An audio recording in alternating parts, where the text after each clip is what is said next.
कीजिए लाइव।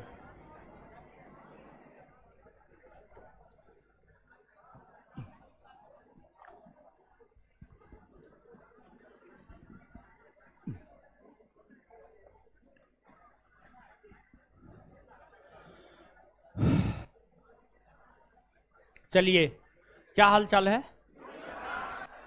बढ़िया है।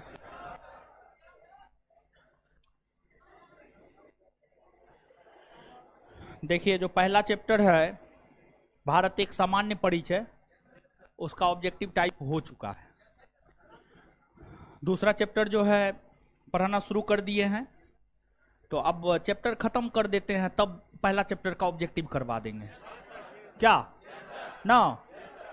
तो जो है पुराना ज्योग्राफी का भी ऑब्जेक्टिव है, एगो सबसे पुराना है, फिर एगो बिहार दरोगा वाला है, एगो आपका है।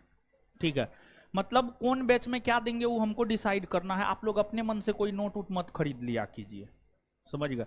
बहुत लोग खरीद लेता है।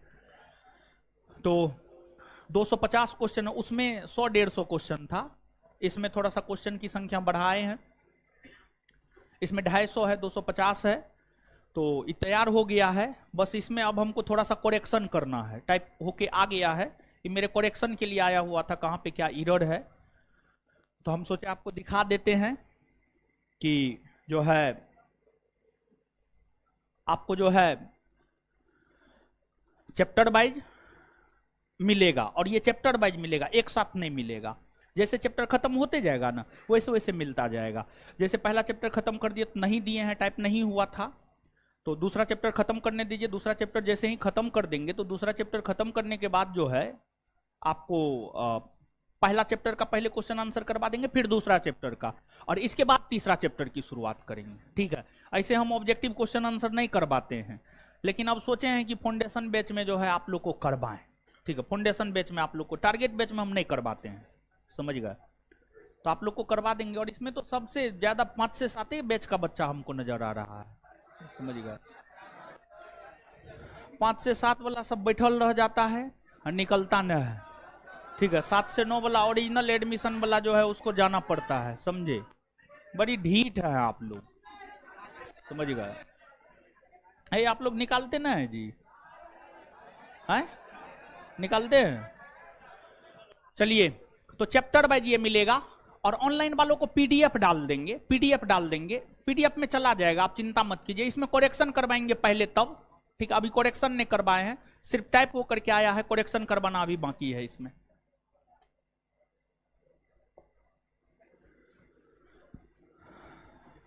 आ जाइए,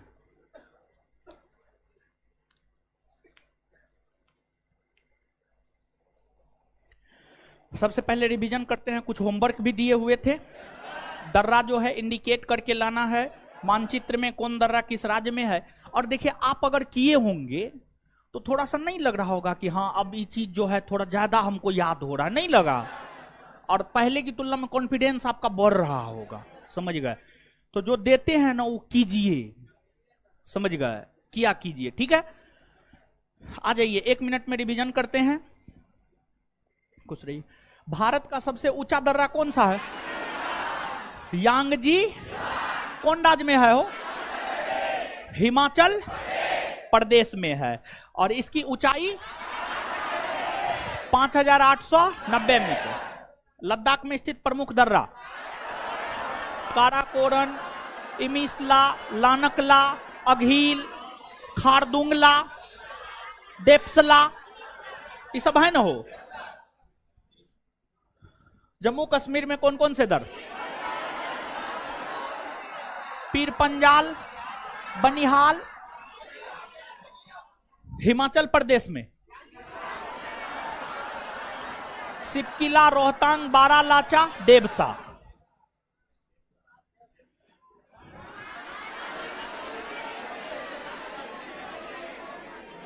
माना, नीति, लिपुलेख, मुलिंगला, किंगड़ी विंगड़ी, है ना? नाथुला और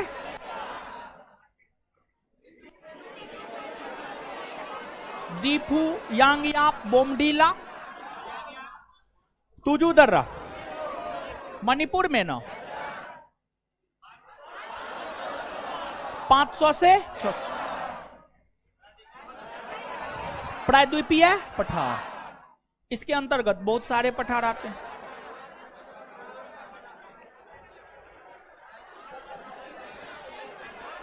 उत्तर पश्चिम में अरावली, पूरब में राजमहल की पहाड़, दक्षिण में कार्डमन। झारखंड में हजारीबाग का पठार और रांची का। छोटा नागपुर का पठार। विवेक पटेल जो बताए हैं वो सही है, अपना दिमाग नहीं लगाना है, जो हम बताए हैं वही सही है। आप जो है विवेक पटेल जी, आप जो है भूगोल एक समग्र, महेश कुमार बर्नवाल का बुक आता है भूगोल एक समग्र, भूगोल एक समग्र महेश कुमार बर्नवाल, जिस बुक के लिए महेश कुमार बर्नवाल सबसे ज्यादा विख्यात हुआ है, उसमें जो है आप दर्रा जाकर के देखिएगा, भारत के भूगोल में दर्रा जाकर के देखिएगा, उसमें स्पष्ट तौर पर इस बात का विवरण है, एकदम ऐसे करके जो है कॉलम बना करके लिखा हुआ है कि भारत का सबसे ऊंचा दर्रा यांगजी दीवान है, और वो ऑथेंटिक बुक है। अगर मान लिया जाए कि कल के डेट में कोई बोर्ड ये प्रश्न पूछता है भारत का सबसे ऊंचा दर्रा कौन है, और हम उस बुक के अनुकूल आपको बताएं यांगजी दीवान, आप मार के आए, अब बोर्ड आंसर गलत कर दिया, उस बुक की इतनी अधिक ऑथेंटिसिटी है कि आप उस क्वेश्चन को लेकर के उस बुक को प्रूफ के तौर पर कोर्ट में केस दर्ज कर सकते हैं। उस बुक की ऑथेंटिसिटी है, समझ गए? तो जो बताए हैं वो याद रखिए। केमिस्ट्री का फुल टाइपिंग नहीं हुआ है, 4 नंबर चैप्टर तक अभी हुआ है, 5वां जो है अब आगे होगा, 6ठा आगे होगा।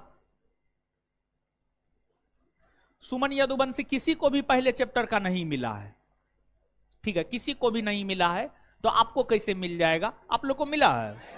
नहीं मिला। पहला चैप्टर का ऑब्जेक्टिव कहां दिया? अभी तो टाइपे होके आया है, समझ गए? तो किसी को नहीं मिला है, सबको मिल जाएगा।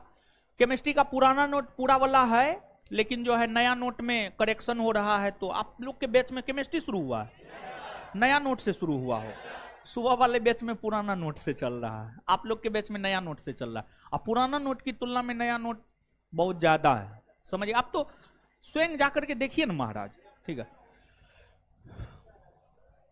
कौन कौन सी नदियां बहती? हाँ हाँ, ठीक है। छोटा नागपुर की गंगा, स्वर्ण, स्वर्ण देखा ना, राजस्थान ना,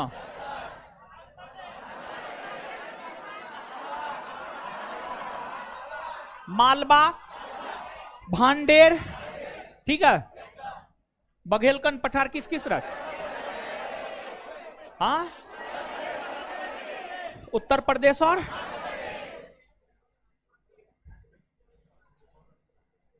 चलिए आगे आ जाइए।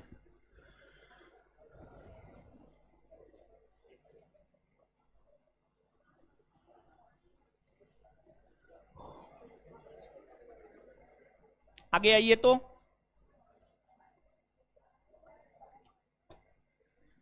मानचित्र पलटिए।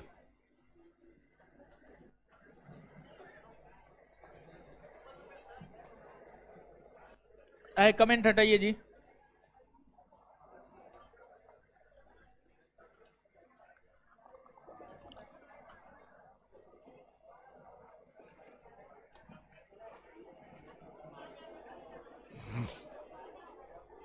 चलिए हेडिंग मारिएगा, दंडकारण्य का पठार, दंडकारण्य का पठार।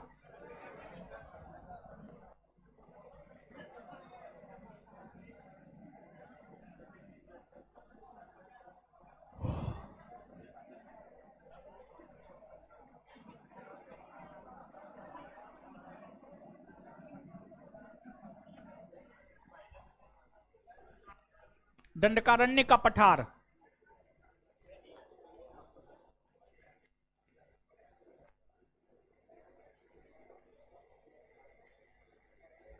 दंडकारण्य का पठार।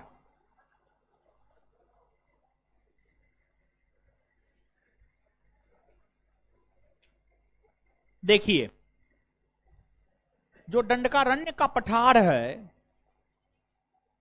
यह भारत के किसी एक राज्य में विस्तृत नहीं है, बल्कि यह पठार भारत के कई राज्यों में विस्तृत है। इस पठार का विस्तार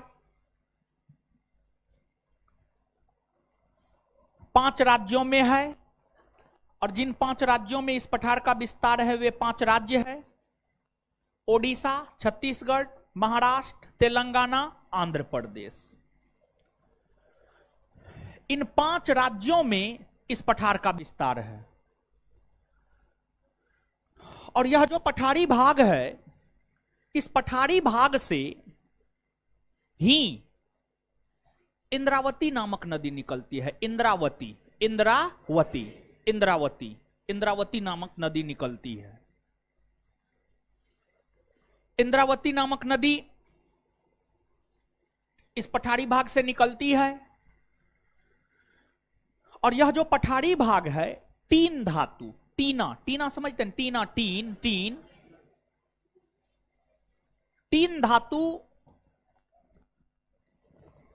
के उत्पादन के लिए यह पठारी भाग प्रसिद्ध है। और तीन धातु का उत्पादन मुख्य तौर पर इसी पठारी भाग में होता है। और छत्तीसगढ़ के दक्षिणी भाग में यहां पर बस्तर जिला है। छत्तीसगढ़ का जो बस्तर जिला है ना, वही तीन धातु के उत्पादन के लिए प्रसिद्ध है। और बस्तर जिला में दंडकारण्य के पठार का विस्तार है। दंडकारण्य के पठार के विषय में 3-4 प्रकार के प्रश्न पूछे जाते हैं। एक प्रश्न यह, दंडकारण्य के पठार का विस्तार भारत के किस राज्य में नहीं है? यहां पर ऑप्शन देके फंसाता है। जैसे आप याद कीजिए, निम्नलिखित में से कौन से भारतीय राज्य 7 सिस्टर के अंतर्गत नहीं आता है? वहां पर ऑप्शन में सिक्किम देकर के फंसाता है ना, सिक्किम देके फंसाता है ना, या पश्चिम बंगाल देके फंसाता है ना। तो सिक्किम और पश्चिम बंगाल 7 सिस्टर में आता है? नहीं आता, नहीं आता है, नहीं आता है। वैसे ही यहां पर दंडकारण्य के पठार में एक ऑप्शन देके फंसाता है, वह है मध्य प्रदेश। मध्य प्रदेश, विद्यार्थी फंस जाता है।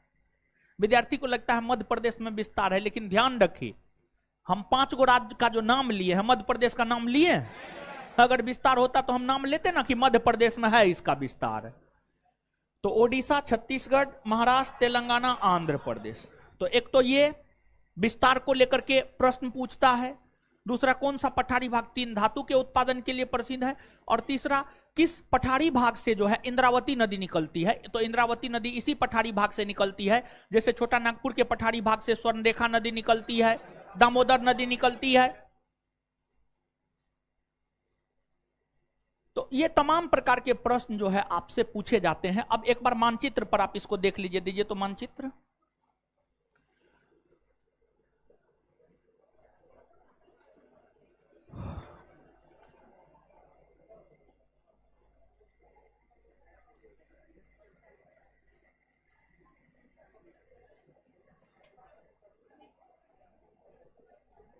देखिए, आप इस बुक में पलटिएगा, पेज नंबर 18, मध्य प्रदेश, छत्तीसगढ़ और ओडिशा।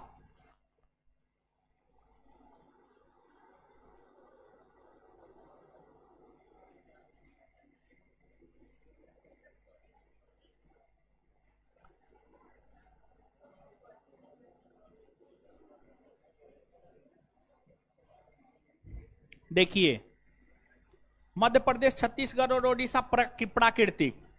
तो इस एरिया में आप यहां पर देखिएगा, इस मानचित्र के जो है नीचे वाले एरिया में यहां पर दंडकारण्य का पठार, दंडकारण्य का पठार। और दंडकारण्य के पठार को आप देख सकते हैं। इसका विस्तार जो है इधर ओडिशा, मतलब पूरब में ओडिशा तक, फिर उत्तर में छत्तीसगढ़, दक्षिण में आंध्र प्रदेश, तेलंगाना, महाराष्ट्र। आंध्र प्रदेश, तेलंगाना, महाराष्ट्र। लेकिन यहां पर मध्य प्रदेश है। क्या मध्य प्रदेश में इसका विस्तार है? नहीं है। समझ गए? तो यहां पर जो है आपको दंडकारण्य का पठार है। क्लियर है? तो अब नीचे से लिखिए, नीचे से लिखिएगा, इस पठार का विस्तार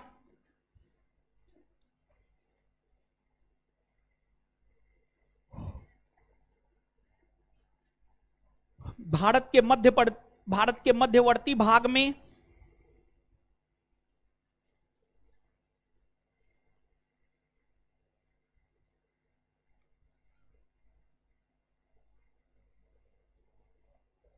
इस पठार का विस्तार भारत के मध्यवर्ती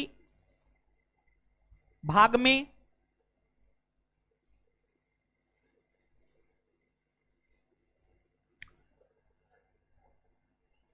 पांच राज्यों में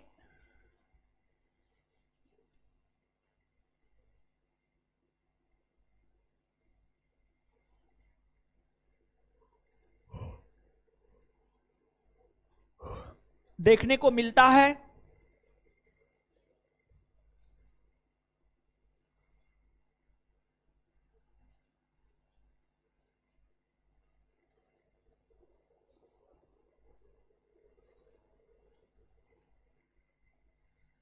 जो निम्न है।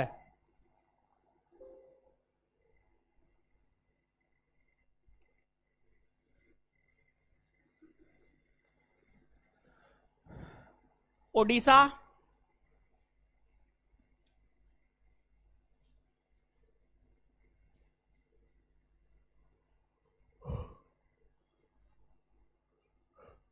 ओडिशा,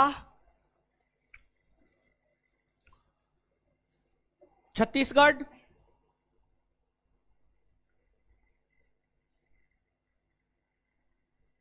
महाराष्ट्र,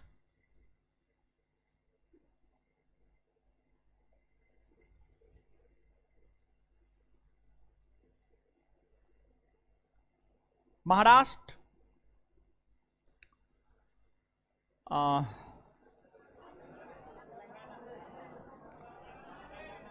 तेलंगाना,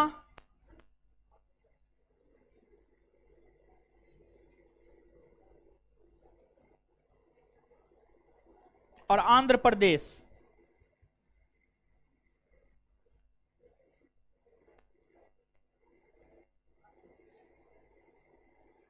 तेलंगाना और आंध्र प्रदेश।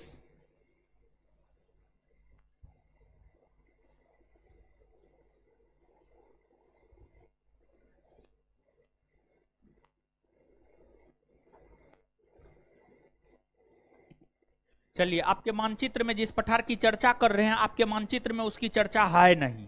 ठीक है, हम देख लिए हैं मानचित्र में कहीं पर जो है उसकी चर्चा नहीं है। तो अब आइएगा, हेडिंग मारिएगा कास पठार, कास, कासो कास, कास पठार, कास, कासो कास, कासो, हे भगवान। और सुनिए ना, हे सुनिए ना, ये तीन सबके लिए विख्यात, ये सब नहीं लिखा है। आए तोड़ी के लिखिए ना, पूरा नहीं लिखा पाए।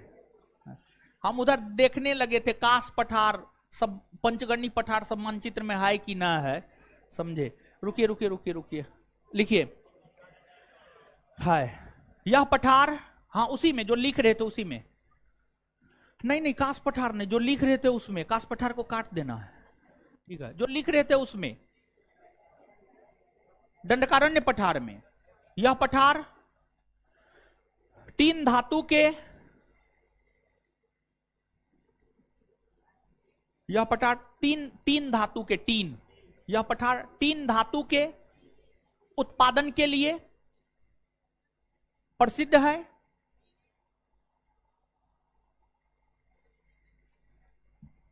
इस पठारी भाग से ही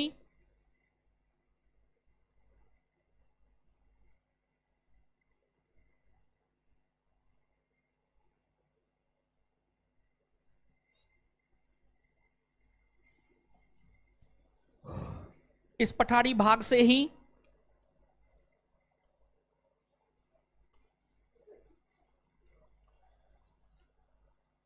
इंद्रावती नदी निकलती है।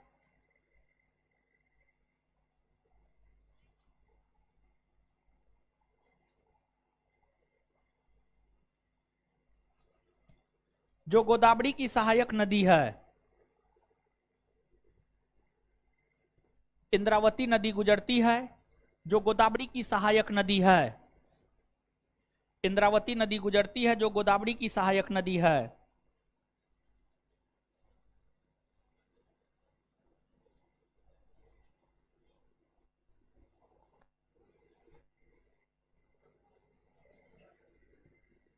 इंद्रावती नदी गुजरती है जो गोदावरी की सहायक नदी है, फुल स्टॉप। आगे देखिएगा, यहां पर आप समझिएगा कि जो महाराष्ट्र है ना, हो महाराष्ट्र में एक पठार है, उसका नाम है कास पठार। क्या नाम है? कास पठार। कास पठार महाराष्ट्र में है। और जो कास पठार है यह अपने रंग बिरंगे फूलों के लिए प्रसिद्ध है। जो कास पठार जो कि महाराष्ट्र में है, यह अपने रंग बिरंगे फूलों के लिए प्रसिद्ध है, जिस वजह से इसे महाराष्ट्र का फूलों की घाटी कहा जाता है। महाराष्ट्र का फूलों की घाटी कहा जाता है। फिर आपको एक पंचगनी पठार है, और जो पंचगनी पठार है यह भी जो है आपको महाराष्ट्र में ही है। तो कास और पंचगनी दोनों महाराष्ट्र में है। तो नीचे से हेडिंग मारिएगा कास पठार। मानचित्र में ना है इसी वजह से दिखा नहीं सकते हैं।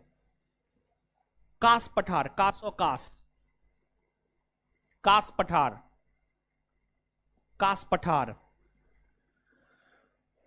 यह महाराष्ट्र में स्थित है।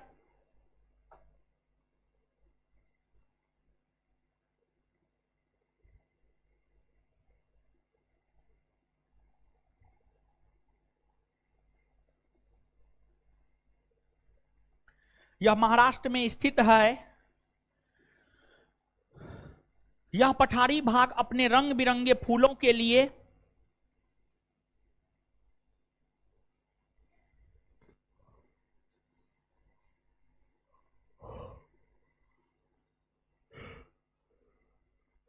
यह पठारी भाग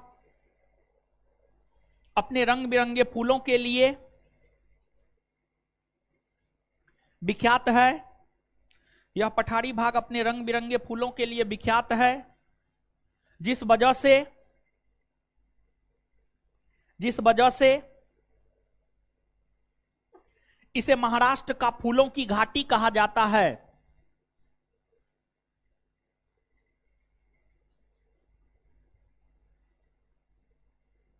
जिस वजह से इसे महाराष्ट्र का फूलों का घाटी कहा जाता है।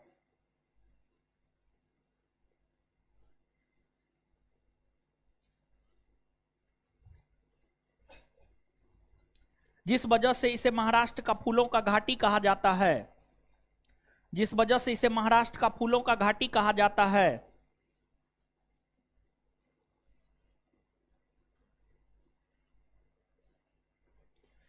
महाराष्ट्र का फूलों का घाटी कहा जाता है। आगे पंचगनी पठार, पंचगनी पठार, पंचगनी पठार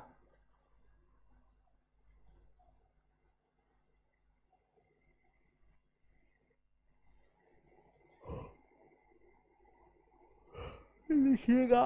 पंचगनी पठार यह महाराष्ट्र में स्थित है।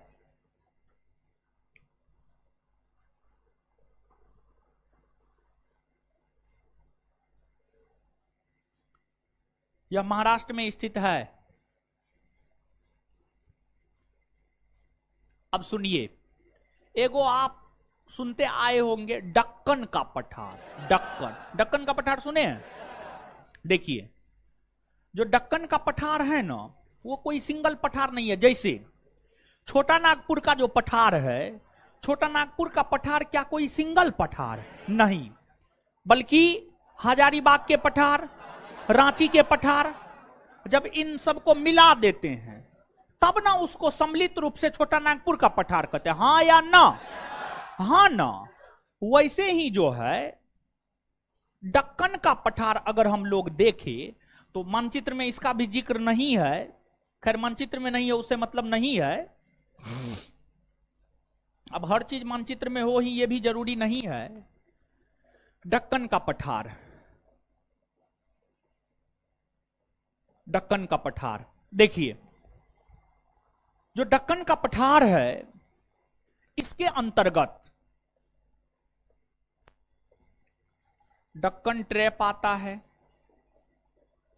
दक्कन ट्रैप आता है। फिर जो है इसके अंतर्गत कर्नाटका का पठार आता है, कर्नाटका का पठार आता है। और फिर इसके अंतर्गत जो है आंध्रा का पठार आता है। इसके अंतर्गत जो है आपको आंध्रा का पठार आता है, आंध्रा का पठार आता है। इसमें जो दक्कन ट्रैप है, दक्कन ट्रैप का विस्तार जो है महाराष्ट्र में है। दक्कन ट्रैप का विस्तार महाराष्ट्र में है। कर्नाटक के पठार का विस्तार कर्नाटक में है और आंध्रा के पठार का विस्तार आंध्रा में है। आंध्रा के पठार का विस्तार आंध्र प्रदेश में है, आंध्र प्रदेश में है। तो महाराष्ट्र में दक्कन ट्रैप महाराष्ट्र में। और आप याद कीजिए, महाराष्ट्र में सतमाला, हरिश्चंद्र, अजंता, सह्याद्री, ये सब पर्वत है। हो दक्कन ट्रैप के अंतर्गत ही ये सब पर्वत आता है। दक्कन ट्रैप के अंतर्गत ही ये सब पर्वत आता है। और जो दक्कन ट्रैप है वहां पर काली मिट्टी है। जो दक्कन ट्रैप महाराष्ट्र में है वहां पर काली मिट्टी है। और काली मिट्टी कपास के लिए प्रसिद्ध है। मतलब दक्कन ट्रैप कपास के उत्पादन के लिए प्रसिद्ध है। दक्कन ट्रैप किसके उत्पादन के लिए प्रसिद्ध है? कपास। कपास के उत्पादन के लिए प्रसिद्ध है। और जो कर्नाटका का पठार है, यहां से कर्नाटका के पठार के अंतर्गत ही बाबा बुदन के पहाड़ी का जिक्र किए। कर्नाटक में नहीं है बाबा बुदन की पहाड़ी, तो बाबा बुदन की पहाड़ी जो कर्नाटक में, वो कर्नाटक के पठार का ही अंग है। और कर्नाटक के पठारी भाग से ही जो है कृष्णा सॉरी कावेरी नदी निकलती है। कावेरी नदी निकलती है।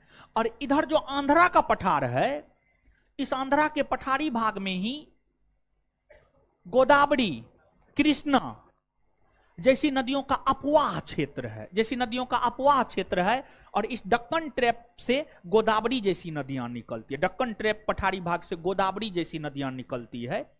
तो नीचे से हेडिंग मारिएगा दक्कन का पठार। दक्कन का पठार मानचित्र में तो इसका जिक्र नहीं है, तो इसलिए दिखा नहीं पाएंगे।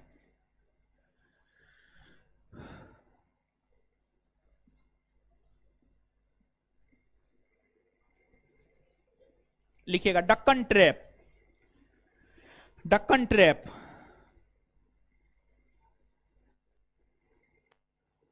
इसके सॉरी दक्कन का पठार, सॉरी हेडिंग दक्कन का पठार न मारे, हाँ डैश दे करके।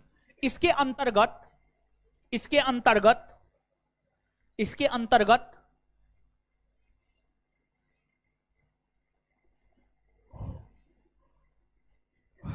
अंतर्गत दक्कन ट्रैप कर्नाटक का पठार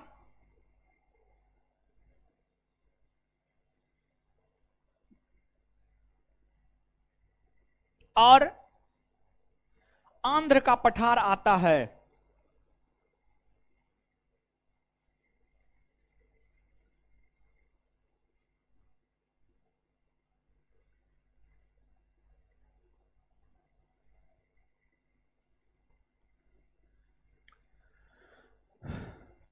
दक्कन ट्रैप महाराष्ट्र में स्थित है।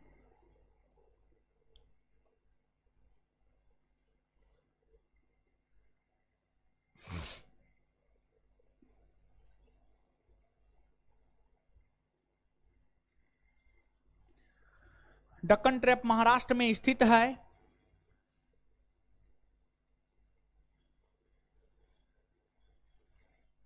इस पठारी भाग में काली मिट्टी,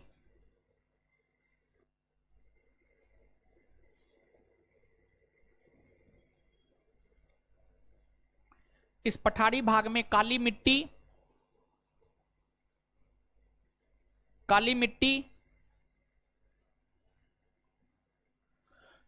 इस पठारी भाग में काली मिट्टी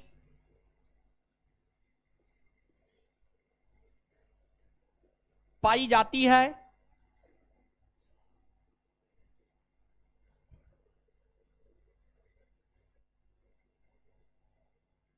जिस कारण यह पठारी भाग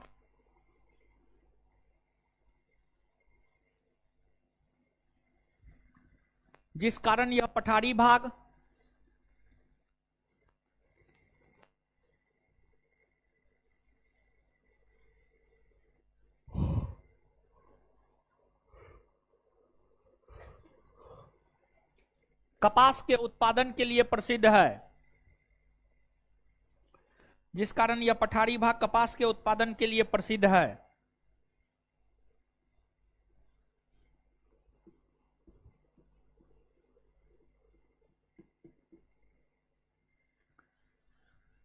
उसी में सतमाला, उसी में कंटिन्यू, सतमाला, सतमाला, सतमाला, अजंता,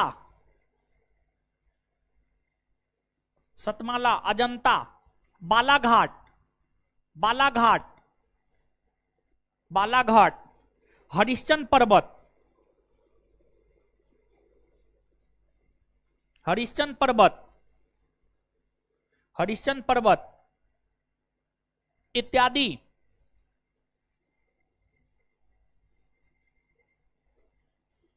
इत्यादि इसी पठारी भाग के अंतर्गत आते हैं।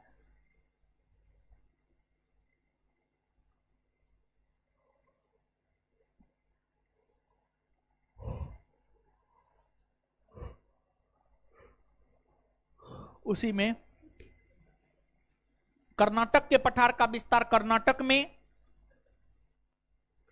कर्नाटक के पठार का विस्तार कर्नाटक में,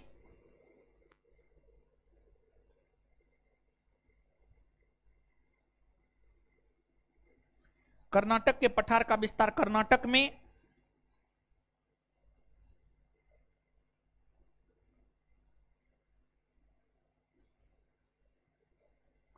तथा आंध्र के पठार का विस्तार आंध्र प्रदेश में, तथा आंध्र के पठार का विस्तार आंध्र प्रदेश में देखने को मिलता है।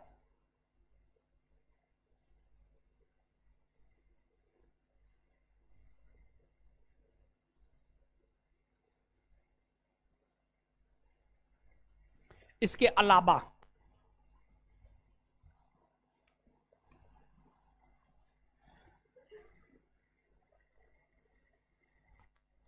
आप देखिएगा, यहां पे मानचित्र पे देखना है, इसके अलावा नहीं लिखना है। अब मानचित्र में जब आप देखिएगा महाराष्ट्र, तेलंगाना, आंध्र प्रदेश, गोवा, तो यहां पर कर्नाटक के पठार के निचले हिस्सा में बेंगलुरु का पठार है। बेंगलुरु का पठार भी कर्नाटक में है। बेंगलुरु का पठार कहां है? कर्नाटक में। और फिर यहां पर तेलंगाना का पठार है। ठीक है, तेलंगाना का पठार है। और अगर आप तेलंगाना के पठार को देखेंगे तो तेलंगाना के पठार का विस्तार तो तेलंगाना में है ही है, साथ ही साथ तेलंगाना के पठार का विस्तार जो है आपको आंध्र प्रदेश में भी देखने को मिलता है और साथ ही साथ जो है कर्नाटक में भी देखने को मिलता है। तो तेलंगाना के पठार का विस्तार जो है तेलंगाना, आंध्र प्रदेश, कर्नाटक, बेंगलुरु का पठार कर्नाटक। तो नीचे से लिखिए बेंगलुरु का पठार,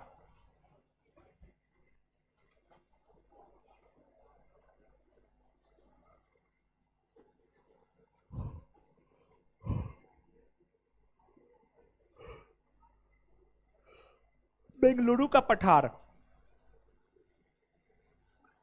यह कर्नाटक में स्थित है।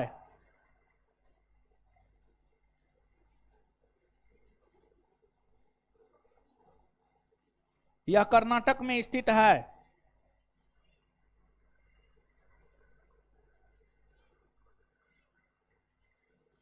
आगे तेलंगाना का पठार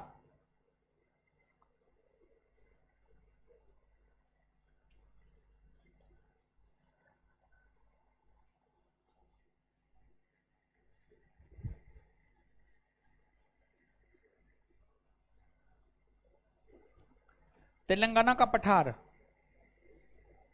यह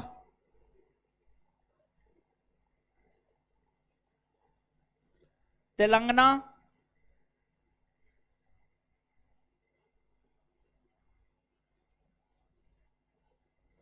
यह तेलंगाना,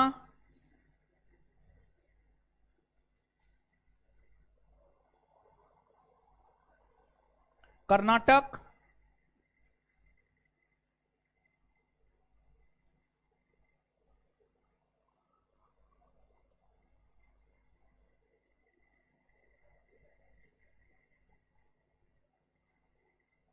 और आंध्र प्रदेश में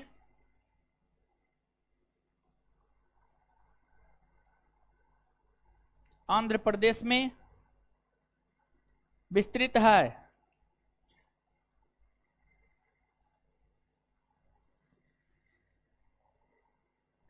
और आंध्र प्रदेश में विस्तृत है।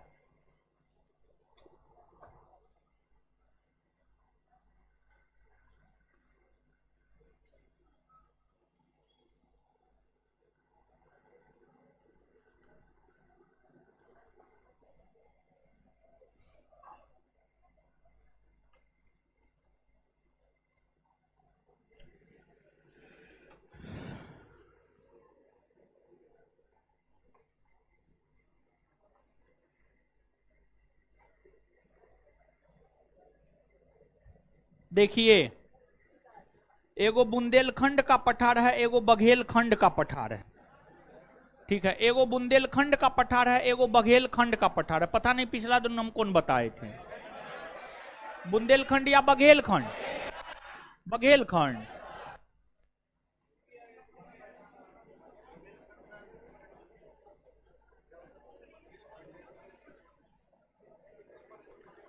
तो बुंदेलखंड के पठार का भी विस्तार उत्तर प्रदेश और मध्य प्रदेश में ही, और बघेलखंड के पठार का भी विस्तार उत्तर प्रदेश और मध्य प्रदेश में, दोनों एक ही है।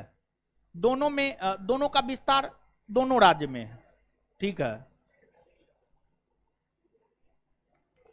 और बच भी रहा है, देख लेते हैं एक बार।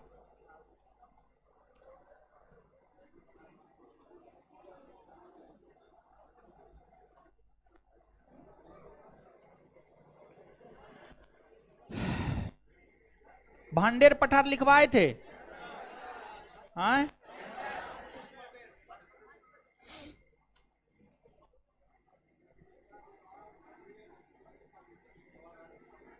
मेघालय का पठार, मेघालय का पठार मेघालय में। सुनिए, देखिए आगे हेडिंग मारिएगा, मेघालय का पठार।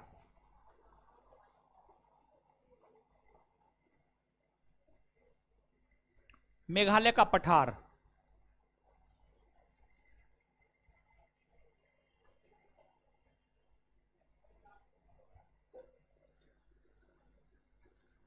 मेघालय का पठार लिखिएगा। सुनिएगा पहले, जो प्रद्वीपीय पठार है ना, हो प्रद्वीपीय पठार, प्रद्वीपीय पठार का ही विस्तृत उत्पत्ति के आधार पर, जो मेघालय का पठार है, प्रद्वीपीय पठार का ही विस्तृत रूप है, जो मेघालय में पाया जाता है, जो मेघालय में है। और इस मेघालय के पठारी भाग में ही गारो खासी जयंतिया जैसी पहाड़ी है, गारो खासी जयंतिया जैसी पहाड़ी है, समझ गए। और यहां पर राजमहल की पहाड़ी है, जो राजमहल की पहाड़ी है, यह राजमहल की पहाड़ी ही मेघालय के पठार को प्रद्वीपीय पठार से अलग करता है। जो राजमहल की पहाड़ी है, यही मेघालय की पठार को प्रद्वीपीय पठार से जो है आपको अलग करता है। तो नीचे से लिखिएगा, उत्पत्ति के आधार पर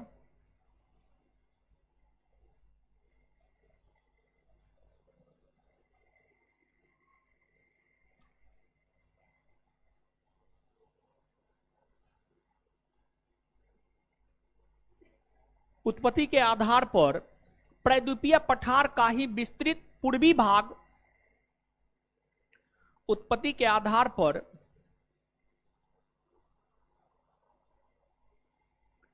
उत्पत्ति के आधार पर प्रद्वीपीय पठार का ही, प्रद्वीपीय पठार का ही विस्तृत पूर्वी भाग,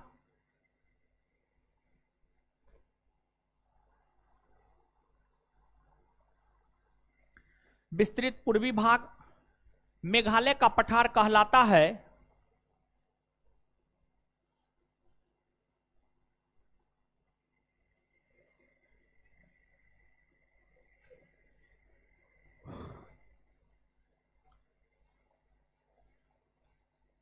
राजमहल की पहाड़ी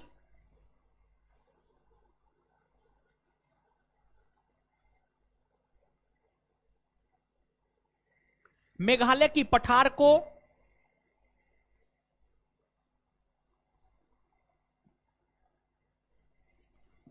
प्रद्वीपीय पठार से अलग करता है?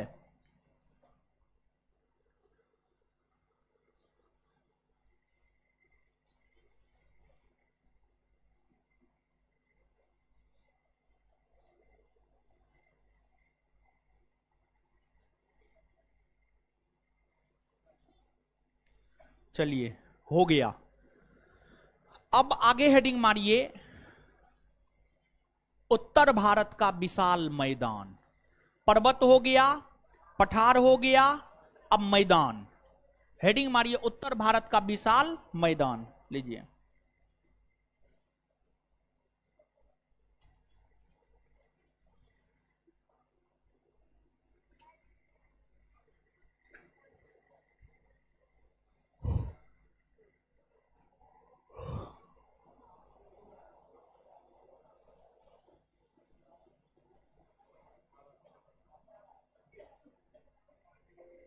सुनिए, भारत, अब सुनिए ना क्या कर रहे हैं, सुनिए ना, सुनिए। कल आप लोग का क्लास नहीं हुआ था? नहीं हुआ था। और अच्छा, जब क्लास नहीं होता तब क्या करते हैं? गांधी मैदान बकरी चराने जाते हैं, गाय चराने, भैंस चराने, गधा चराने। जब क्लास कभी काल ना हो तो रिवीजन कर लेना, रिवीजन कर लेना, इंतजार नहीं करना, रिवीजन कर लेना है चीजों का, ठीक है? चलिए, अब उत्तर भारत का विशाल मैदान, ठीक है? देखिए, जो उत्तर भारत का विशाल मैदान है, यह भारत का सबसे नवीनतम भूभाग है। जैसे हिमालय पर्वत में, हिमालय पर्वत का सबसे नवीनतम भूभाग कौन? नवीनतम मतलब सबसे नया, सबसे नया। वैसे ही भारत को भौगोलिक तौर पर, भारत को भौतिक तौर पर जो हिमालय पर्वत, पठार, प्रद्वीपीय पठार, उत्तर भारत का विशाल मैदान, द्वीप समूह, इनमें बांटा गया है। इन सभी में भारत का जो सबसे नवीनतम भूभाग है, जो सबसे नया भूभाग है, वह है आपको उत्तर भारत का विशाल मैदान।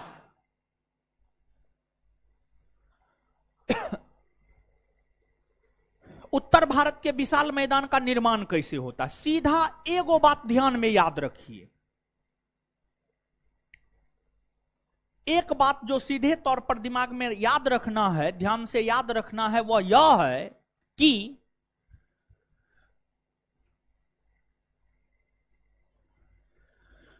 नदियों के द्वारा बहाकर लाए गए अवसादों के निक्षेपण से मैदान का निर्माण होता है। इसी लाइन को समझना है, ठीक है? इसी को समझना है। नदियों के द्वारा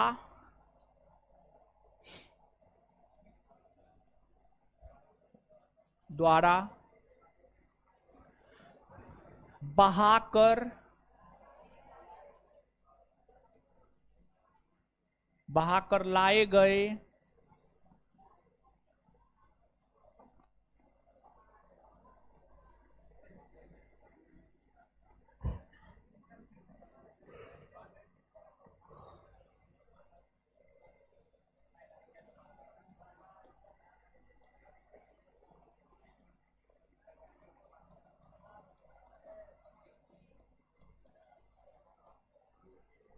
निर्माण होता है।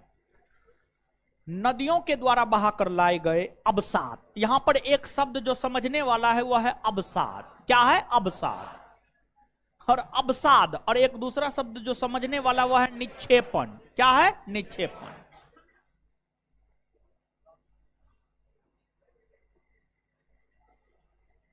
अवसाद का मतलब होता है बालू, कंकर, पत्थर, चट्टान। बालू, कंकर, पत्थर, चट्टान, इन सभी चीजों के लिए सिर्फ एक शब्द का प्रयोग कर दिया जाता है, अवसाद। क्या? अवसाद। अवसाद का प्रयोग कर दिया जाता है। और निक्षेपण का मतलब होता है जमा करना।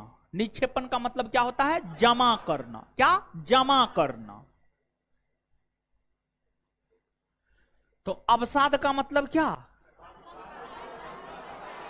बालू कंकर पत्थर। अवसाद का मतलब क्या? हाँ? और निक्षेपण का मतलब? निक्षेपण का मतलब जमा करना।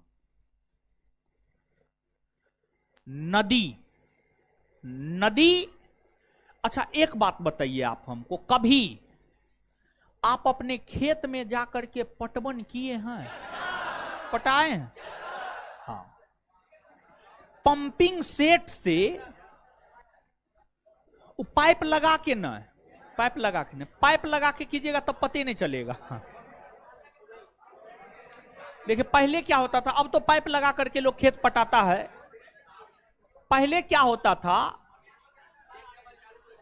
पंपिंग सेट होता था और पंपिंग सेट पर जो है घेरा दे दिया जाता था, घेरा। और उसके बाद उस घेरा से होकर नाला निकाल दिया जाता था, नाला खेत तक पहुंचा दिया जाता था। पंपिंग सेट चला दिया जाता था, पानी गिरता था उस घेरा में और उस घेरा से निकल करके जो है पानी नाला के रास्ते खेत तक चला जाता था। तो जब पानी मशीन से सीधा गिरता था तो वहां पर का जो मिट्टी बालू कंकड़ जो भी था उसको पूरा गड्ढा कर देता था, जहां पर पानी सीधे तौर पर गिर रहा है। ठीक है, मान लिया जाए कि यहां पे मशीन है, पानी यहां पे गिर रहा है, तो ये जो भाग होगा इसको पूरा गड्ढा बना देता होगा, नहीं बनाता है? थोड़ा याद कीजिए नहीं सब चीज, बचपन के दिन को याद कीजिए, ऐसा होता था। तो यहां पर का जो बालू कंकर पत्थर ये सब होता होगा, सब पानी के साथ बह करके आगे बढ़ता होगा, हाँ या ना? तो चलिए यही बात अगर समझ गए तो अब समझ जाइएगा। नदी जब बहती है ना, और इसलिए देखिए गांव घर जाइए, और गांव घर जाइए ना तो ये जीन्स जूता चश्मा मत झाड़िए, समझे? खेत खलिहान में जाके घूमिए, समझ गए? देखिए बाबूजी खेत पटा रहे हैं तो जाकर देखिए, समझ गए? ज्योग्राफी में बहुत ऐसा चीज है जो कृषि किया हुआ छात्र होगा। देखिए हम आपको ये नहीं कहते हैं अब जाकर के आप धान गेहूं मकई उगाने लगे ना, लेकिन घर उड़ जाइए ना, मौसम है गेहूं बुआई का, धान रोपाई का, तो उस सब में अपना थोड़ा थोड़ा हिस्सा बटाइए, वहां से बहुत कुछ समझ में आएगा। और वो सब चीज समझ करके रखिएगा ना तो यहां पर जीएस भी समझ में आएगा, समझ गए? हाँ, लड़की लोग तो जाएगी बथुआ तोड़ने के लिए, साग तोड़ने के लिए, क्या चोरी का।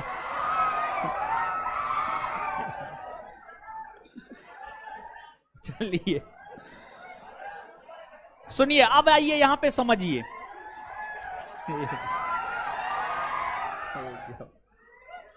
समझिए न महाराज, तो अब इसको समझिएगा।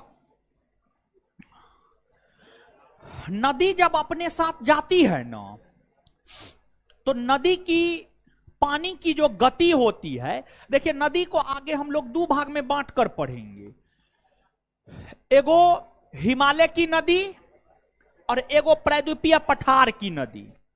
आगे अगला चैप्टर भारत के अपवाह तंत्र ही है, अगला चैप्टर जो भारत का अपवाह तंत्र है ना, उसको हम लोग दो भाग में बांट कर पढ़ेंगे।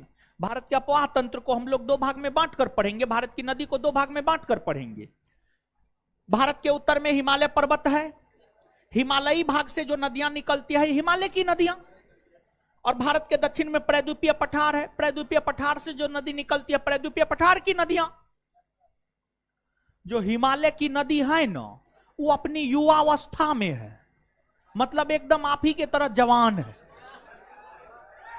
और जो आपको प्रायद्वीपीय भारत की नदियां है, ये जो है अब प्रौढ़ावस्था में आ गया है, मतलब अब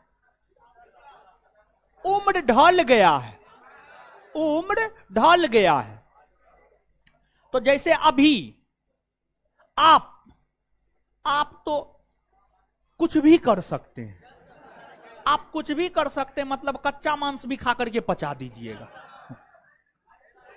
लेकिन वही जो बूढ़ा व्यक्ति होगा उसको आग पर पकाया हुआ मांस भी नहीं पचेगा। ये बात है या ना? अब समझने के लिए अपना समझते रहिए। मतलब युवावस्था में देखते हैं कैसे तुरंत मारपीट कर लेते हैं, एक दूसरे का कान कपार फोड़ देते हैं। युवावस्था में खून गर्म रहता है, समझ गए? तो युवावस्था में तोड़ फोड़ लोग ज्यादा करता है, समझ गए? ये देखिए महाराज अजीब हाल है, समझिएगा ना। सीधा किताबी भाषा में लिखा करके हम आगे बढ़ जाएंगे, हु हाँ कीजिएगा। तो ऐसे हम समझाने के लिए सब बात बता रहे हैं, आपके जीवन से रिलेट करके, और हु हा कर रहे हैं। फिर एग्जाम्पल नहीं देंगे, किताबी भाषा में बताते जाएंगे बस। अब एक आध बार समझ में आया, एक आध बार हु हा किए, फिर समझिए ना, समझने वाला चीज समझा रहे हैं तो। हाँ तो हाँ, युवावस्था में जो है, जैसे आप तोड़फोड़ मारपीट इधर उधर ज्यादा करते हैं, वैसे ही जो नदियां होती है, जो युवावस्था में वो तोड़फोड़ ज्यादा करती है। जो युवावस्था में नदियां तोड़फोड़ ज्यादा करती है, तो नदियों में हिमालय की नदियां युवावस्था में तो तोड़फोड़ ज्यादा करेगी, अपर्दन ज्यादा करेगी। अब हिमालय की नदियां अपने मार्ग में आने वाले पेड़ पौधा चट्टान जो भी आता है सबको तोड़ते फोड़ते हुए बहा करके आगे लेकर जाती है, बहा करके आगे लेकर के जाती है। तो अब पेड़ पौधा को बहा कर लेकर जाएगी तो थोड़ा देर के बाद साइड लगा देगी, लेकिन जो बालू कंकर पत्थर उस सबको बहा के लेकर जाएगी, उस सब तो बहा करके लेकर के लगातार जाते रहती है। कभी साफ पानी में नदी में आप जाइएगा, कभी साफ पानी में नदी में आप जाइएगा तो आपको नजर आएगा पानी के बहाव के साथ साथ जो है नीचे का जो मिट्टी का कण होता है वो भी बहता है, वो भी बहता है, वो भी बहता है। जब नदी की गतियां काफी तीव्र होती है, काफी ज्यादा होती है, तब की बात हम कर रहे हैं। जैसे आप अगस्त सितंबर के माह में एनआईटी घाट पे जाइएगा, उस टाइम में नदी का पानी उफान मार रहा होता है। गंगा नदी यहां पर देखिएगा, जुलाई अगस्त सितंबर में आप देखिएगा कि नदी के पानी का जो रंग होता है वह मटियल हो जाता, मटियल। अगर सिर्फ पानी बहेगी तो पानी स्वच्छ न रहता है हो, अगर सिर्फ पानी बहेगा तो पानी का तो कोई कलर है नहीं, जैसा पानी आप पीते हैं वैसा पानी बहना चाहिए। लेकिन गंगा नदी की धारा जब आप देखेंगे काफी तीव्र रहेगी तो उस पानी का रंग मटियल होगा, यानी मिट्टी को भी लेकर के आगे बढ़ती है, मिट्टी को लेकर के भी आगे बढ़ती है। तो नदियों के द्वारा बहाकर लाए गए अवसाद, मतलब नदी जब चलती है तो अपने साथ जो बालू कंकर पत्थर इस सब को बहाकर ले जाती है।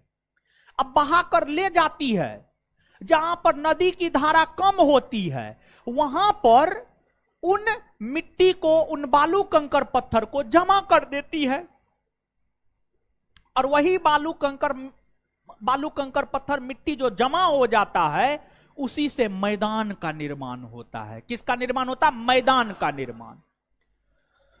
उत्तर भारत के विशाल मैदान की अगर हम बात करें तो हिमालयी क्षेत्र में बहने वाली नदियां, हिमालयी क्षेत्र से सिंधु नदी निकलती है, सतलज नदी निकलती है, गंगा नदी निकलती है, ब्रह्मपुत्र नदी निकलती है। तो ये जो हिमालयी क्षेत्र से बहने वाली नदियां हैं, हिमालयी क्षेत्र से बहने वाली नदियां हैं, हिमालयी क्षेत्र से बहने वाली नदियों में गंगा, सिंधु, ब्रह्मपुत्र, ब्रह्मपुत्र, गंगा, सिंधु, ब्रह्मपुत्र जैसी नदियां जो अवसाद, बालू, कंकर, पत्थर बहाकर लाती है, उसी से उत्तर भारत के विशाल मैदान का निर्माण होता है। उत्तर भारत के विशाल मैदान का निर्माण होता है। और जो उत्तर भारत के विशाल मैदान है, उत्तर भारत के विशाल मैदान पश्चिम में सिंधु नदी से लेकर पूरब में ब्रह्मपुत्र नदी तक फैला हुआ है। उत्तर भारत का विशाल मैदान पश्चिम में सिंधु नदी से लेकर पूरब में ब्रह्मपुत्र नदी तक फैला हुआ है। अब उत्तर भारत का विशाल मैदान जो उत्तर में सिंधु से लेकर पश्चिम में सिंधु से लेकर पूरब में ब्रह्मपुत्र तक फैला हुआ है, इसे हम लोग 4 भागों में बांटकर पढ़ते हैं। इसे हम लोग 4 भागों में बांटकर पढ़ते हैं। और इसे जो हम लोग 4 भागों में बांटकर पढ़ते हैं, उसमें एक होता है पंजाब का मैदान। एक क्या होता है? पंजाब का मैदान। एक होता है राजस्थान का मैदान, एक होता है गंगा का मैदान, और एक होता है ब्रह्मपुत्र का मैदान। एक होता है ब्रह्मपुत्र का मैदान। उत्तर भारत के विशाल मैदान को 4 भागों में बांटकर पढ़ते हैं। पहला पंजाब का मैदान, दूसरा राजस्थान का मैदान, तीसरा गंगा का मैदान, और चौथा ब्रह्मपुत्र का मैदान। चौथा ब्रह्मपुत्र का मैदान।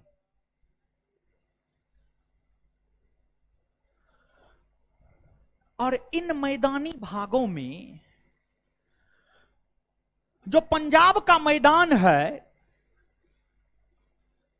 पंजाब का मैदानी भाग ज्यादा उपजाऊ है। पंजाब का मैदानी भाग ज्यादा उपजाऊ है। अब पंजाब का मैदानी भाग ज्यादा उपजाऊ क्यों है? एकदम बतिया लीजिए, मुंह तो तोड़ देंगे हम, एक एक चाट मारेंगे, गाल लाल हो जाएगा। लड़की को बोल रहे हैं, समझ गए? एकदम चश्मा पहन के बतिया रही है। शर्म नहीं होता? क्लास आते हैं बतियाने की पढ़ने? समझने ना आते हैं, पढ़ने ना आते हैं। बतियाने का मन है, ले जाइए अपनी फ्रेंड को रूम पे, समझ गए? बतियाइए बैठ के, एकदम महिला 2 को साथ में बैठल रहे, अब बात नहीं हो। दुनिया का 8वां अजूबा। ऐसे कीजिएगा तो लड़का लोग के साथ सबको बैठा देंगे हम। एगो लड़का एगो लड़की, एगो लड़का एगो लड़की। देखिए नहीं सर,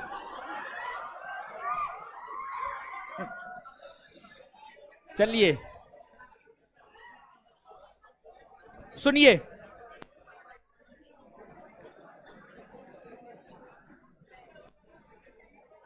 मैदानी भागों में जो पंजाब का मैदानी भाग है ज्यादा उपजाऊ है। पंजाब का मैदानी भाग क्यों ज्यादा उपजाऊ है? तो पंजाब का मैदान का हुआ है, आप लोग क्या कर रहे हैं? के है? खड़ा होइए तो, हाँ खड़ा होइए, खड़ा कीजिए, खड़ा कीजिए, उसको खड़ा कीजिए, उसको भी खड़ा है। शांत रहिए, शांत रहिए। आइए दोनों आदमी, आइए थोड़ा आगे। हाँ दोनों आइए।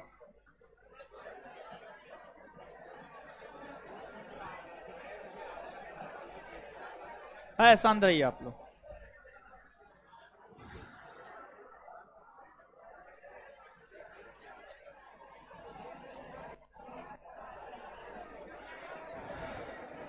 क्या हुआ?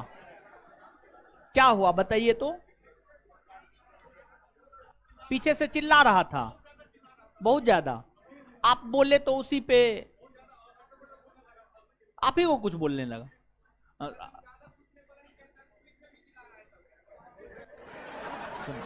सुनिए सुनिए, एगो बात बताते, सुनिए। अच्छा सुनिए न, सुनिए न, सुनिए। सबको बोल, गाली दे दिया। अच्छा सुनिए सुनिए सुनिए, देखिए देखिए सुनिए, एक मिनट सुनिए। देखिए आप दोनों को भी बोल रहे हैं और सबको बोल रहे हैं। देखिए वैसा काम मत कीजिए जिससे दूसरे को कष्ट हो। मान लिया जाए कि आप उसके पीछे बैठे हुए हैं, इनके पीछे बैठे हुए हैं, तो ठीक है, इनके पीछे बैठे हुए हैं, आपके चिल्लाने से डिस्टर्ब हो रहे हैं, तो नहीं ना चिल्लाना चाहिए। इस सब चीज को ध्यान में रखिए, ऐसे मत कीजिए। हाँ सुनिए, अब यहां पे आइएगा। सभी मैदानी भागों में जो सबसे उपजाऊ मैदानी भाग है वह पंजाब। अब हम आपको यह बात बता रहे थे कि पंजाब का मैदानी भाग उपजाऊ क्यों है। पंजाब का मैदानी भाग उपजाऊ इसलिए है क्योंकि यहां पर दोआब क्षेत्र ज्यादा पाया जाता है। दोआब क्षेत्र ज्यादा पाया जाता है। पंजाब का मैदानी भाग अधिक उपजाऊ इसलिए है क्योंकि यहां पर दोआब क्षेत्र ज्यादा पाया जाता है। अब कहिएगा दोआब क्षेत्र क्या है? दो नदियों के बीच के भूभाग को दोआब कहा जाता है। दो नदियों के बीच के भूभाग को दोआब कहा जाता है। इस बात को याद रखिएगा। क्वेश्चन बैंक पलट के देखिएगा ना, ये क्वेश्चन मिल जाएगा कि दोआब किसे कहा जाता है। तो दो नदियों के बीच के क्षेत्र को दोआब क्या कहा जाता है? दोआब। और जो पंजाब है ना, हो पंजाब, और एक बात को आप ध्यान से याद रख लीजिए, वैसा कोई भी राज्य जहां पर दोआब क्षेत्र की उपस्थिति, वैसा कोई भी क्षेत्र, वैसा कोई भी राज्य या वैसा कोई भी क्षेत्र जहां पर दोआब क्षेत्र की उपस्थिति है, वहां की भूमि उपजाऊ होती है। जैसे उत्तर प्रदेश में भी दोआब क्षेत्र है, गंगा और यमुना दोआब। गंगा भी बहती है, यमुना भी बहती है, तो गंगा और यमुना दोआब उत्तर प्रदेश में है, और इसलिए उत्तर प्रदेश की भूमि उपजाऊ है। तो उत्तर प्रदेश में तो एगो गंगा यमुना दोआब है, लेकिन यहां पर पंजाब में, पंजाब को 5 नदियों की भूमि कहा जाता है। 5 नदियों की भूमि, सतलज, राबी, ब्यास, चेनाब, झेलम। तो अब जो है पंजाब में आप देखेंगे बारी दोआब, बारी दोआब, ब्यास और राबी नदी के बीच का जो दोआब है, ब से ब्यास, र से राबी। अब ब्यास में वो ले लिया गया और राबी में रो ले लिया गया, तो ब्यास और राबी नदी के बीच के दोआब को बारी दोआब क्या कहा गया? बारी दोआब। और फिर बिस्त दोआब, ब से ब्यास, स से सतलज, ब्यास और सतलज नदी के बीच के दोआब को बिस्त दोआब। तो ये जो दोआब क्षेत्र है, यानी दो नदियों के बीच का क्षेत्र है, देखिए सुनिए, आप इस बात को समझिएगा। जैसे अगर कोई भूमि है, अगर कोई भूमि है और उस भूमि में पानी यानी नमी की मात्रा की कमी है, नमी की मात्रा की कमी है, मतलब पानी में नमी नहीं है। पानी में अगर नमी नहीं होगा ना, भूमि में अगर नमी नहीं होगा ना, तो वहां पर फसल सब नहीं उगता है। भूमि या पानी में अगर नमी नहीं, सॉरी, भूमि में अगर नमी नहीं होगा तो वह भूमि उपजाऊ नहीं होती। तो होता क्या है जानते हैं कि दो नदी के बीच का जो क्षेत्र होता है ना, दो नदी के बीच का जो क्षेत्र होता है ना, उस भूभाग में, उस भूखंड में, उस एरिया में, उस क्षेत्र में, उस भूमि के टुकड़ा में नमी की मात्रा अधिक होती है, नमी की मात्रा अधिक होती है, नमी की मात्रा अधिक होती है। तो नमी की मात्रा अधिक होती है, जिस वजह से वह जो दोआब का इलाका होता है वह उपजाऊ होता है। क्या होता है? उपजाऊ। तो दोआब का इलाका उपजाऊ क्यों होता है? ये बात कुछ समझ पा रहे हैं आप? समझ पा रहे हैं? तो दोआब का इलाका उपजाऊ होता है, और पंजाब में बहुत सारे दोआब क्षेत्र है, जिस वजह से पंजाब का मैदान काफी उपजाऊ मैदान है। और पंजाब के मैदान का विस्तार सिर्फ भारत में नहीं है, पंजाब के मैदान का विस्तार पाकिस्तान में भी है, पंजाब के मैदान का विस्तार पाकिस्तान में भी है। और जैसे भारत में एगो पंजाब प्रांत है न हो, भारत में एगो पंजाब राज्य है न हो, वैसे ही पाकिस्तान में भी एगो पंजाब प्रांत है, पाकिस्तान में भी पंजाब प्रांत है। और पंजाब की भूमि इतनी अधिक उपजाऊ होती है कि एक वर्ष में पंजाब की भूमि पर 4 से 5 फसल का उत्पादन किया जाता है। 4 से 5 एक वर्ष में, एक वर्ष में पंजाब की भूमि पर 4 से 5 फसल का उत्पादन किया जाता है। अब बिहार की भूमि पर एक वर्ष में 2, मैक्सिमम 3, उससे ज्यादा न। और समझिएगा आप, प्रति हेक्टेयर गेहूं, प्रति हेक्टेयर मतलब कम क्षेत्र में ज्यादा गेहूं का उत्पादन पंजाब करता है। प्रति हेक्टेयर फसल उत्पादन में पंजाब आगे है। और जो पंजाब है गेहूं उत्पादन के लिए प्रसिद्ध है, गेहूं उत्पादन के लिए प्रसिद्ध है। मतलब यहां की जो जलवायु है ना, यहां की जलवायु मतलब यहां की जो मौसम है, यहां की जलवायु मतलब यहां की जो मौसम है, वह गेहूं के उत्पादन के लिए अनुकूलतम है, जिस वजह से यहां पर गेहूं का उत्पादन साल में 2 बार या कभी कभी 3 बार भी हो जाता है। साल में 2 बार और कभी कभी 3 बार भी हो जाता है। भारत में तो कुछ राज्य ऐसे हैं जो सालों भर चावले उत्पादित करता है, जैसे तमिलनाडु, बंगाल। बिहार में तो आप देखेंगे रबी के मौसम में गेहूं और खरीफ के मौसम में चावल। पश्चिम बंगाल में रबी के मौसम में भी चावल, खरीफ के मौसम में भी चावल, जायद के मौसम में भी चावल। मतलब 12 महीना चावले का उत्पादन बंगाल करता है। और तब ना वहां पर माछ भात मिलता है, माछ भात मिलता है ना। खाए हैं आप लोग? हम तो नहीं खाए हैं कभी। और तमिलनाडु भी सालों भर चावले का उत्पादन करता है। तो आप जो बिहार में कृषि की व्यवस्था देख रहे हैं ना, कि बिहार जैसा सोच रहे हैं कि नवंबर दिसंबर के माह में गेहूं, जून जुलाई के माह में चावल, भारत के हर क्षेत्र में ऐसा नहीं होता है। कुछ तो क्षेत्र ऐसे है जो हमेशा गेहूं उत्पादन करता है, कुछ क्षेत्र ऐसा है जो हमेशा चावले उत्पादन करता है। देखते होंगे कि गांव घर का जो मजदूर सब होता होगा, वो पंजाब जाता होगा। उसको पूछेगा पंजाब क्या करने जा, कहेगा गेहूं काटने जा रहे। सालों भर वो गेहूं काटने जाता है। समझ गए? और पंजाब के किसान समृद्ध हैं। पूरे देश के भीतर सबसे ज्यादा समृद्ध पंजाबे के किसान हैं। और पंजाब के किसान सब जो है बहुत अधिक समृद्ध है। और जो बहुत समृद्ध किसान है, उसका बेटा सब जो है एल्बम सब बनाता है, बाप से पैसा लेकर के, जमीन बेच करके।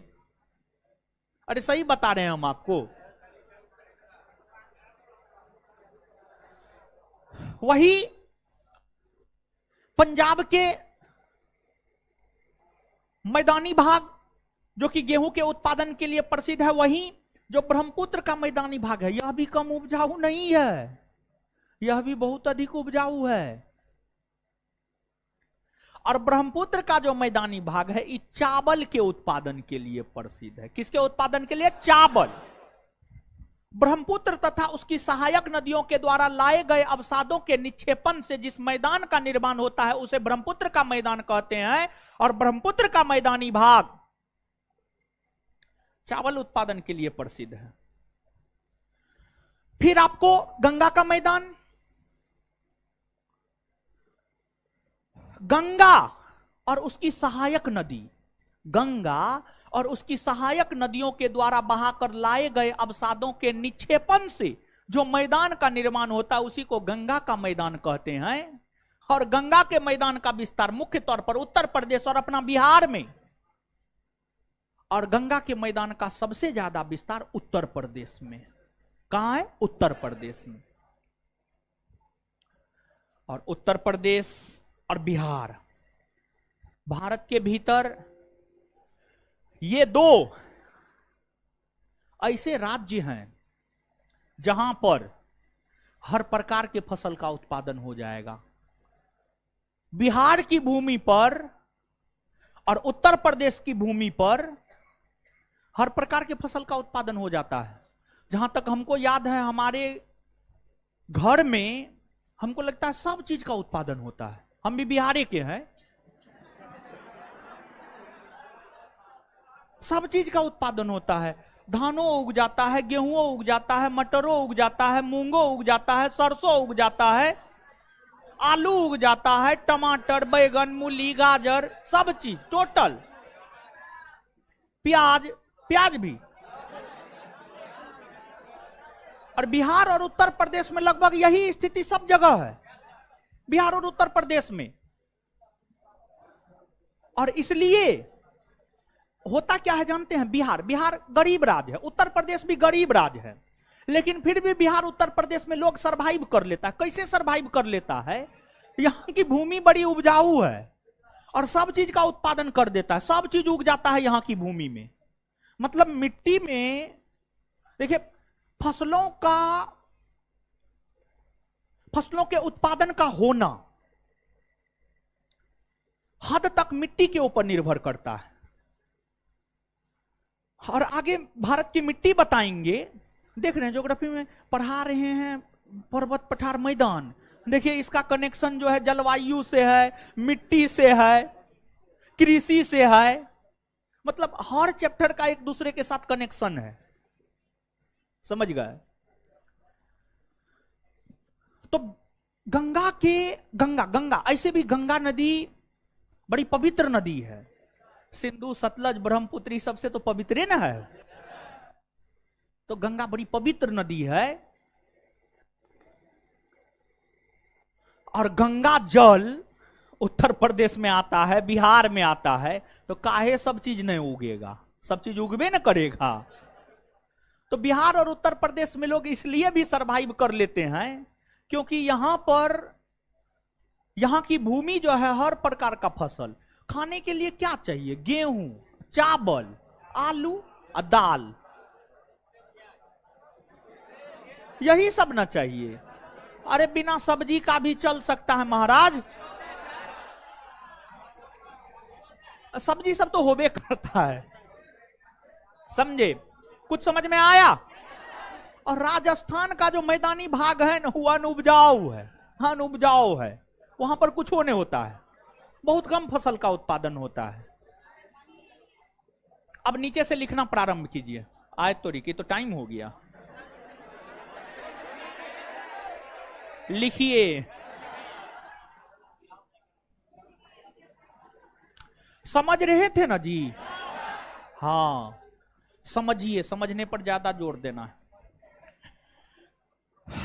उत्तर भारत का विशाल मैदान, लिखिएगा डैश दे करके। यह भारत का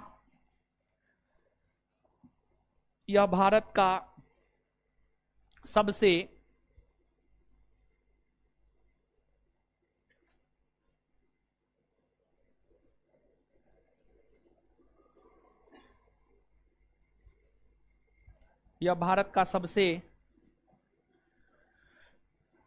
यह भारत का सबसे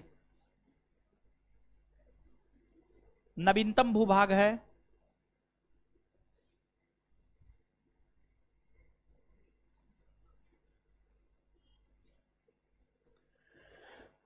यह भारत का सबसे नवीनतम भूभाग है।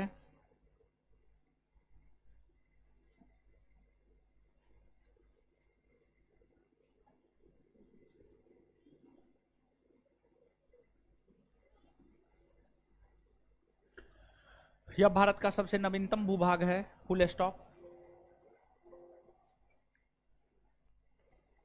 नीचे से अगला पॉइंट। हाँ हो गया। अगला पॉइंट स्टार मार मार के पॉइंट वाइज लिखिए, ज्यादा बेटर है। पैराग्राफ में लिखा देंगे, याद नहीं कर पाइएगा आप। ठीक है, लिखिएगा। नदियों के द्वारा बहाकर लाए गए अवसादों के निक्षेपण से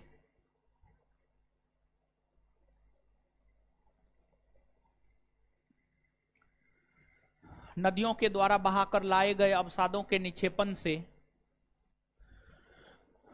नदियों के द्वारा बहाकर लाए गए अवसादों के निक्षेपण से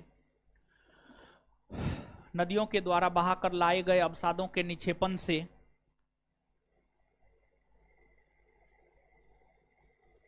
मैदान का निर्माण होता है।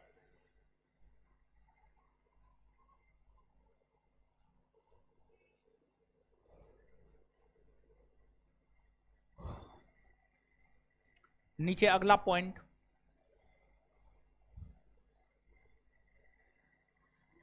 गंगा गंगा नदी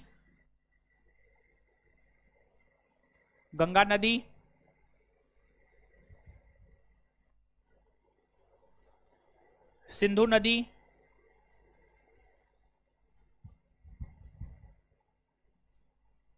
ब्रह्मपुत्र नदी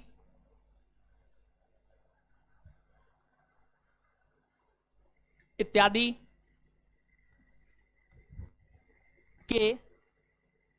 के अवसादों के निक्षेपण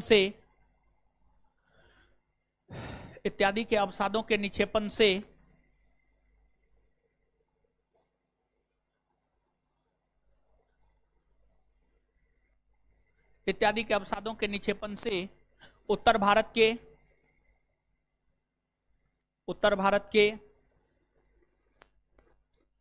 विशाल मैदान का निर्माण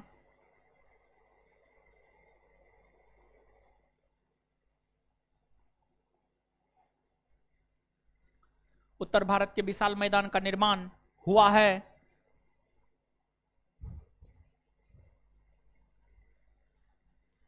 फुल स्टॉप। उसी में कंटिन्यू। उत्तर भारत के विशाल मैदान को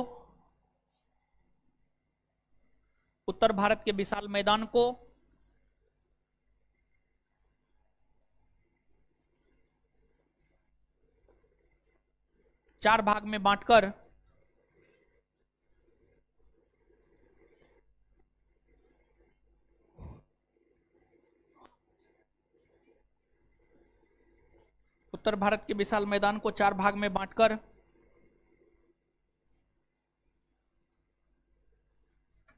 पढ़ते हैं।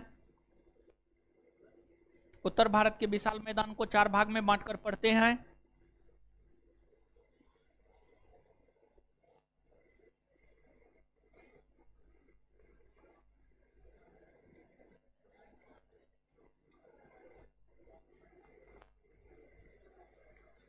एक नंबर में पंजाब का मैदान,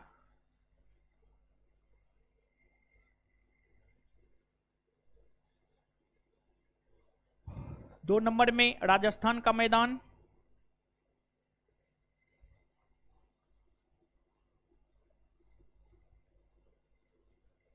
तीन नंबर में गंगा का मैदान,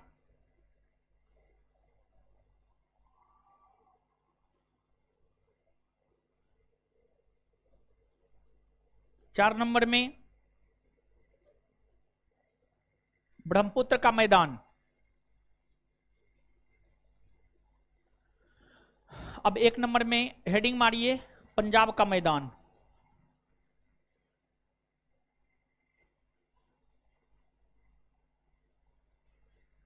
बस अगला क्लास में जो है ये खत्म हो जाएगा, ये चैप्टर खत्म हो जाएगा। बस मैदान लिखा देना है और द्वीप बता देना है, द्वीप बता देना है, बस चैप्टर खत्म। ठीक है, अगला चैप्टर, ये चैप्टर खत्म हो जाएगा, समझ गए। तो अब आज नहीं लिखा पाएंगे, 9:15 9:30 बज जाएगा। ठीक है, अब कल लिखा देंगे, समझ गए। रुकिए ना, रुकिए ना, रुकिए ना, अब भाग कहाँ रहे हैं? पढ़िए ना महाराज, पढ़िए ना, हे भगवान, पढ़िए ना, हो याद कीजिएगा तब ना।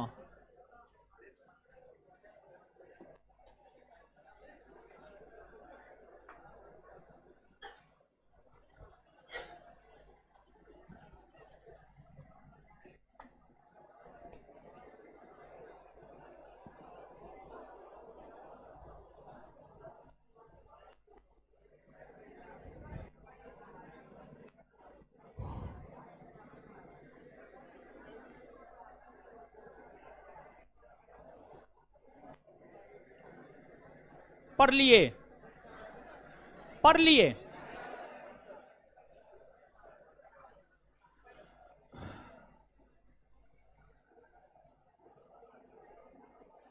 ऋषु कुमार कौन है जी? आपका पार्टनर बंटी है। ऋषु कुमार कोई अगर है तो आपका पार्टनर बंटी बोल रहा है सब्जी लाने के लिए। सब्जी लेते जाइएगा, हाट पर से उठा लीजिएगा, बैगन मूली गाजर जो होगा, और क्या क्या, भिंडी, पटल, गोभी। बंगलुरु का पठार कर्नाटक में है, कर्नाटक में है विशाल कुमार।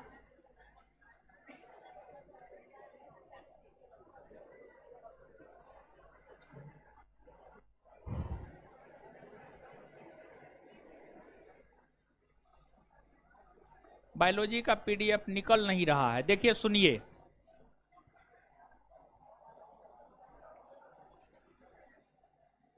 पीडीएफ सेक्शन में जाइएगा, पीडीएफ सेक्शन में जाइएगा तो 2 डाउनलोडिंग का ऑप्शन मिलेगा, एक राइट एक लेफ्ट। लेफ्ट वाले पे क्लिक कीजिएगा, लेफ्ट वाले पे क्लिक कीजिएगा ना तो वो माय फाइल में चला जाएगा, और फिर वो किसी भी फोटो स्टेट दुकानदार को शेयर करके आप निकाल सकते हैं। ठीक है, चलिए आज तो बहुत ज्यादा याद करने वाला है नहीं। ठीक है, कल मिलते हैं, धन्यवाद।